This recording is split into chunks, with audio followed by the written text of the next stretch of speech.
Aloha and welcome to the Future of Senior Fitness. I'm your host, Myles Diaz, Master Trainer and Certified Senior Fitness Specialist. In our previous episode on diabetes, we learned about the types of diabetes, how it is diagnosed, who gets diabetes, and the damaging effects diabetes can cause. In this episode, we'll explore how to manage this destructive disease. We will also discuss how exercise can help improve conditions associated with diabetes. We'll also learn how to modify exercises to be safe and effective for this medical condition. Exercise plays a crucial role in the regulation of diabetes. Regular physical activity is the most important non-dietary factor that improves glucose control in the body. This is because skeletal muscle is the largest glucose-consuming tissue in the human body, and any type of exercise stimulates the uptake of glucose and the utilization of glucose as energy source within the muscle. In fact, exercise is shown to have a stimulating effect on the expression of genes that reduces the risk of diabetes. To help us understand this better, we'll welcome back Dr. Jane Kadohiro. Dr. Kadohiro, thank you for being back on the show today and taking the time from your busy schedule to be with us. It's glad to be back, Myles. Thank you. Great. Diabetes care is a complex issue. How is it that diabetes is managed? Well, number one, it's self-managed overall. 95+% of what a person with diabetes needs to do are things that only they can do. They need the support of other people to do it, absolutely, and they need the guidance from their healthcare provider team. But in the long run, it's up to their choices and up to their understanding what those choices are.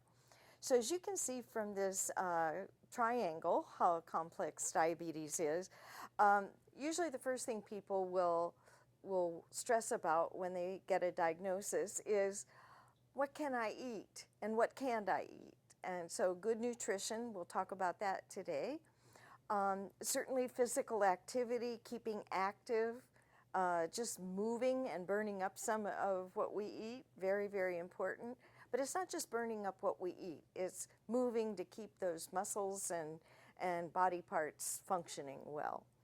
And then stress management. Stress has a huge role in our diabetes care, and sometimes we don't give that a whole lot of heedance or attention.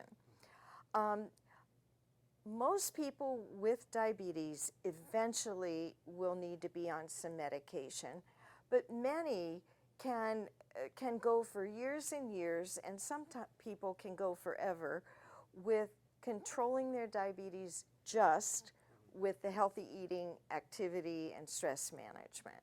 That's type 2 diabetes. Type 1, insulin. No second decisions on that.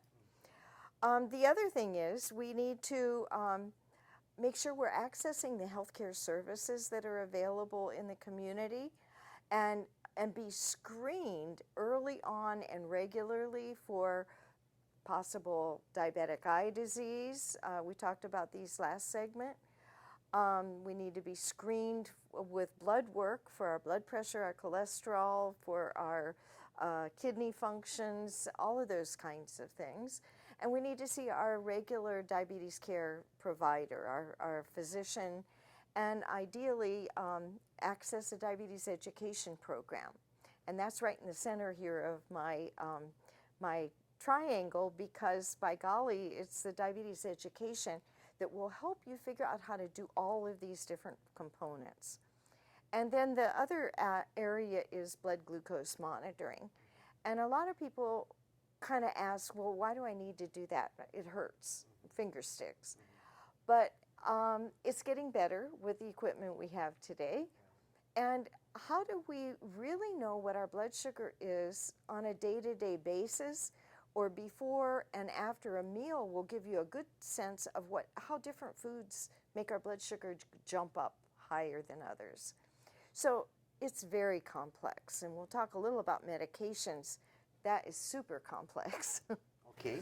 Now, why is exercise so important for people with diabetes? You know, I've heard that it is the most single non-dietary important factor. Can you tell us why?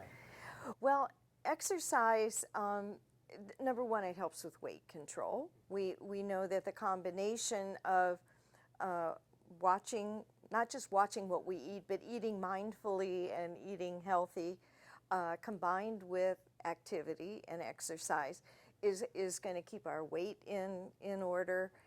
And the exercise itself really helps the muscles to work better and use the insulin better.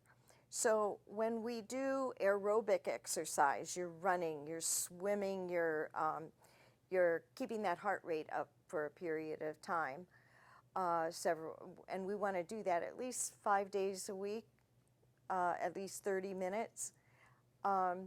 If we do that, it really helps the muscles use the glucose, get the glucose out of the bloodstream and into the muscles better.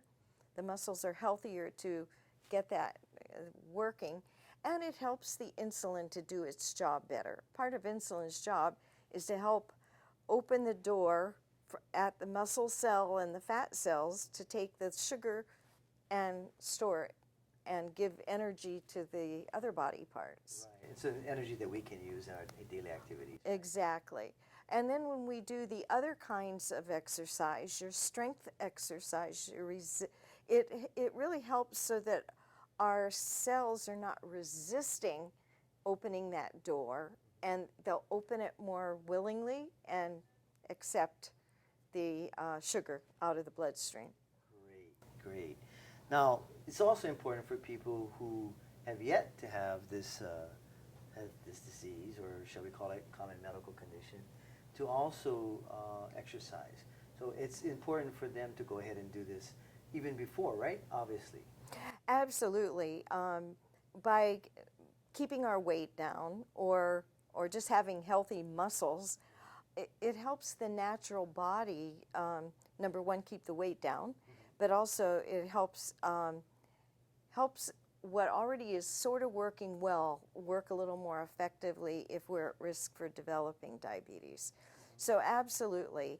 And the other thing is, with all those complex things we do to manage diabetes, we're doing ourselves a huge favor, not just for diabetes care and control, but that's helping to reduce our risk of heart disease and cancer, just overall live healthy and longer.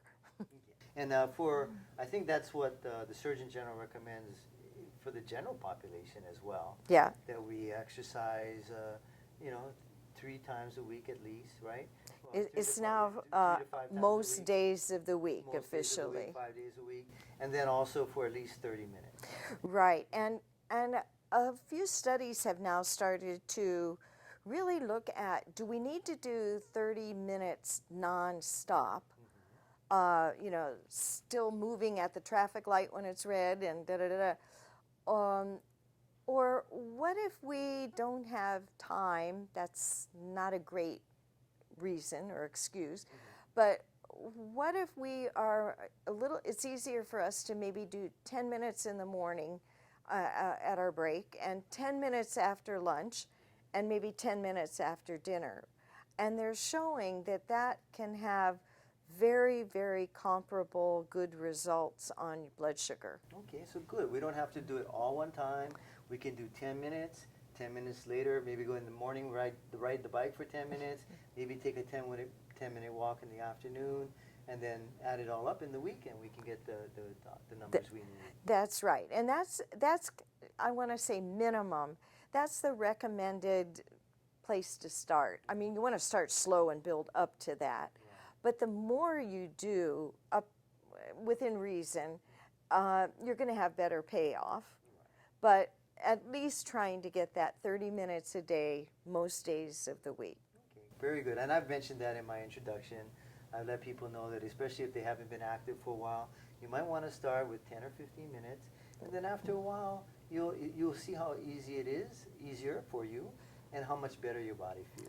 And it doesn't hurt after those first few days of getting our muscles a little sore and revved up. Right. And that's always common, right?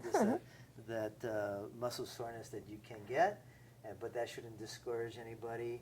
That shows that you're actually doing some work, and it takes work.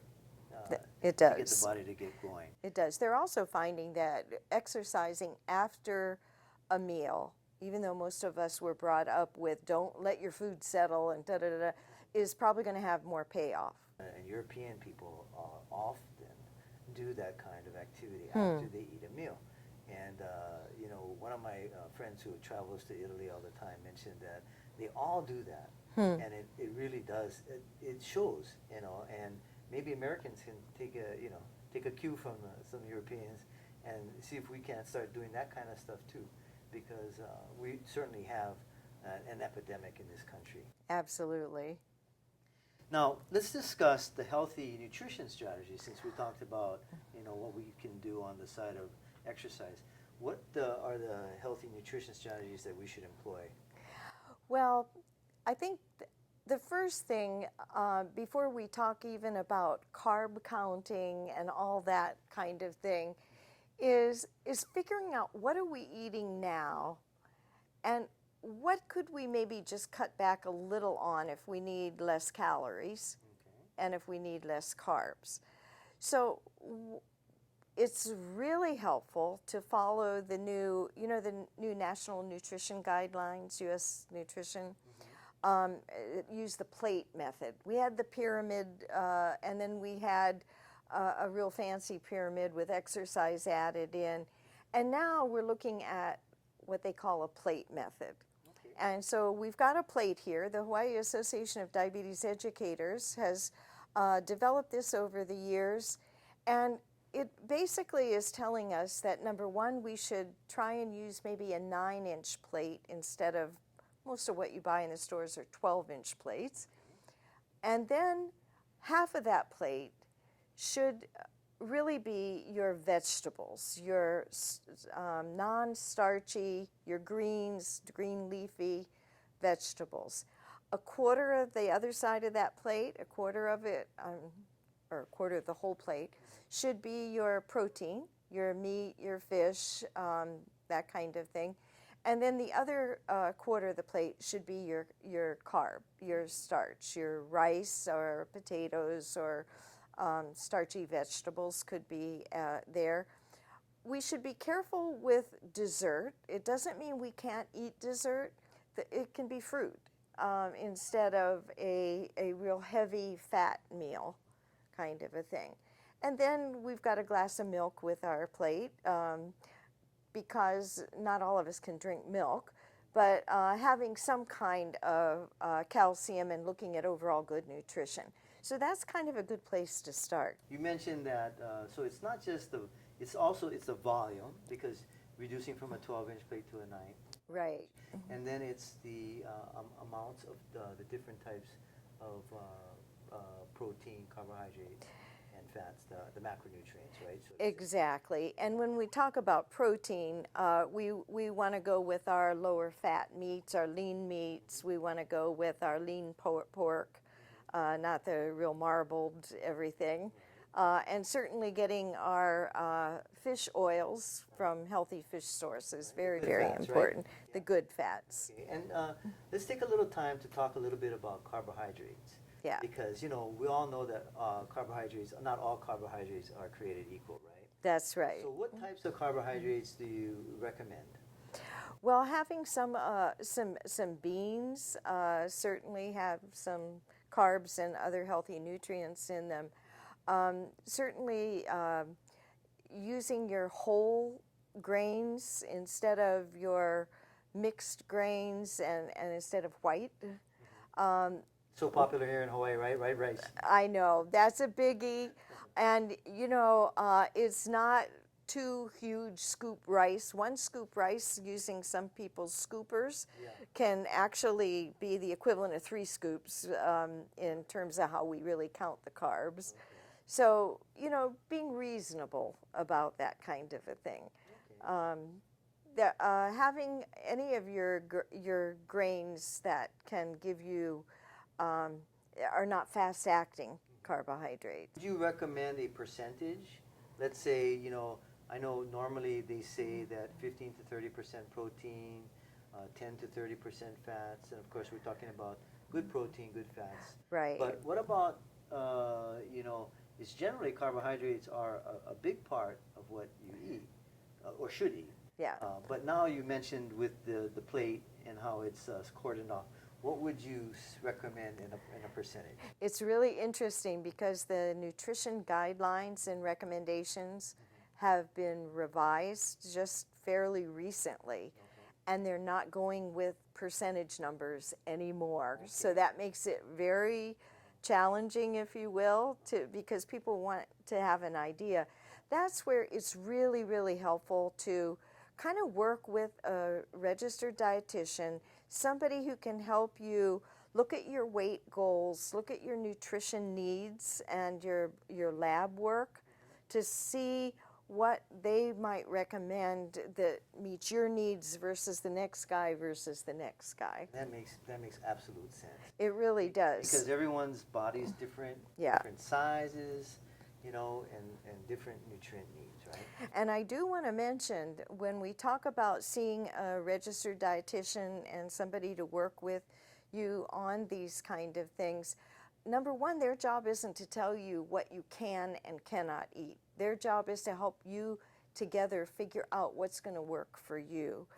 But the good news also is their services and the services of diabetes educators are available to Medicare recipients, and a huge percentage of Medicare recipients don't know about it and never access that benefit. So it's required to have a physician's referral, but that can be done quite easily, and there are many diabetes education programs and dietitians available to do the medical nutrition therapy aspect. Okay, so people not only with Medicare but just regular health insurance, and they just need to be a little bit more proactive and make sure that their regular physician or personal care physician recommends it, and then they can go ahead and get this education that's so needed. Absolutely. And if you have any questions about where you might access, where your doctor may refer you for this, the American Diabetes Association does have a list of who are some of the providers. Now, what other intervention strategies are recommended for diabetes? We have medication, you've got, I've heard, sometimes herbs and supplements. What can you tell us about what's recommended? Well, as we can see from this very, very busy, complex slide, there are a gazillion medications for diabetes. If you've noticed over the last several years, every time you turn on the tube, there's a commercial about a different diabetes medication. Well, and I'm not here to talk about each of these medications that you can't even see listed on this chart. The reason there are so many diabetes medications is because we can't tell altogether without doing a little bit of trial which medication is going to be needed by an individual person. So the medications are basically fit into about 8 categories, thus ominous octet. And these categories are those that affect the pancreas and its insulin. And there's glucagon that's put out by the pancreas. That's another medication or another hormone that affects blood sugar. But then the liver plays a role, the muscles play the role, the fat tissues play the role, the kidneys play a role. It's incredible. So many medications. Some very big experts in the field get together on a very regular basis. They look at what medications are out there and how do we make recommendations. Where should a doctor best start with working with somebody newly diagnosed? And then what medication should they start with? And then if that is not working to get you to target, then what should we move on to? They spend a lot of time coming up with something that's workable for most people. It's scientific discovery, I like to call it, because it is based on what most people will benefit from in what order. And the other things that it takes into play is certainly looking at your blood sugar and that A1C test, the average of your sugars over time, but it also takes into account your lifestyle and if you're having any side effects from any of these medications. So there's lots of options for them to draw on, but it's real important for people with diabetes to communicate with their physician. I would like to talk about insulin for a minute. Okay, sure. Because everybody says, I don't want to have diabetes and I'm not going to take that shot. Well, number one, not all people with diabetes have to take insulin. Many do need it over the course of many years with diabetes, and it's not because you did anything wrong. It's just the diabetes, the parts of the body that handle diabetes get tired and need additional help, and some of that help may end up being insulin. You're working with your diabetes educator and your physician on how to take that medication, whether it's insulin or pills, is really, really helpful. And then how to fit all these other things into your everyday life. Sometimes people are just scared of the word insulin, right? Oh, yeah. And the needles and all the pricking and Yeah. it just connotates this horrible feeling for them. Right? But I, myself, with my 60 years of diabetes, I just say, hey, that's been my lifeline for 60 years, and it's my drug of choice. All right. Well, diabetes seems to require a lot of work. Not only is it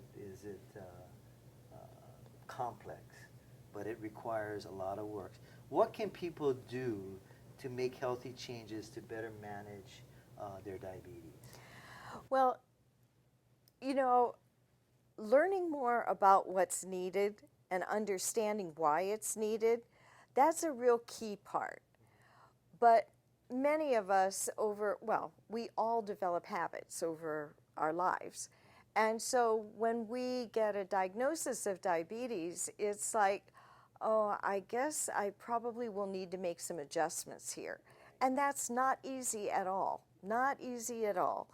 But in order to make those adjustments, number one is the knowledge, and that's very, very important, and understanding it. But then we also need some support of other people in our lives. We also just need to not only have that support, but we need to have kind of somebody to help us think and problem solve. How can I take that information and work it for me that might be different than working for you? How's it going to fit into my work schedule, my taking care of the grandkids schedule, the things I love in my life? So that's very important, and that's where your diabetes educator can be really, really helpful. But some of it is, how are we looking at things? What are our attitudes? We know that changing habits as we increase our understanding and increase our desire to make changes, then we are more ready to actually make those changes. So maybe asking ourselves, how ready am I to make some changes on a scale of 1 to 10? I love 1 to 10 things. So do I. 10 being I'm all there, and 1 is don't bother me. Where am I in terms of ready, and is this important to me? And how hard am I willing to work at it? All of those on a scale of 1 to 10. And what I like to ask folks is, if you're at 5, what will get you to 7? What is getting in your way, and what might help you to move it up a notch? So you're talking all about behavior modification? Exactly. And family group support, education through all these services that we have available to us. That's right. Especially from people like you who've dedicated your life and your personal time to this such a destructive disease. But you've been able to live with it, and you know the message is that there's a lot of people out there that are going to have it or could have it, And the message is that they too can manage it, even though it's as complex as it is, right? That's right. Absolutely. Thank you again, and have a wonderful day. Thank you, Myles. Very good.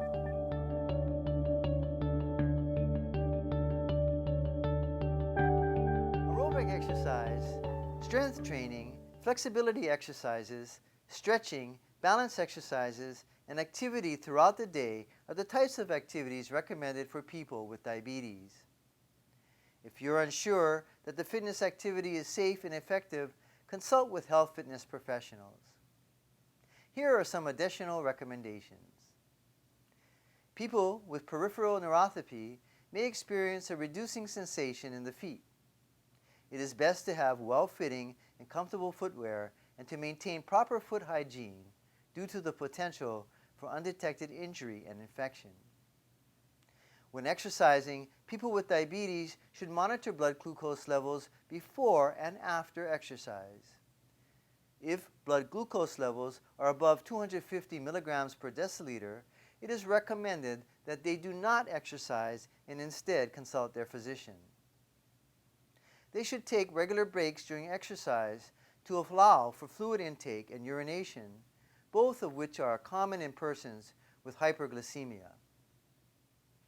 Always ensure a safe environment while balance training. Peripheral neuropathy and vision impairments due to retinopathy are common in diabetics and may compromise balance. Avoid exercises that increase blood pressure to dangerously high levels, such as overhead lifting, vigorous exercise, or high-intensity isometric exercises. This may cause further harm to the blood vessels of the eye and damage vision. If you haven't been very active recently, you can start out with 10 or 15 minutes a day. Then increase your activity sessions by a few minutes each week. Over time, you'll see your fitness improve and you'll find that you're able to do more. Be more active throughout the day. Park your car farther from your destination. Take the stairs, do some yard work. It all adds up. For more information on diabetes, log on to my website or call the American Diabetes Association on Oahu or visit their website. I look forward to the next time. Until then, this is Myles Diaz wishing you the best in health and reminding you that health is your only wealth.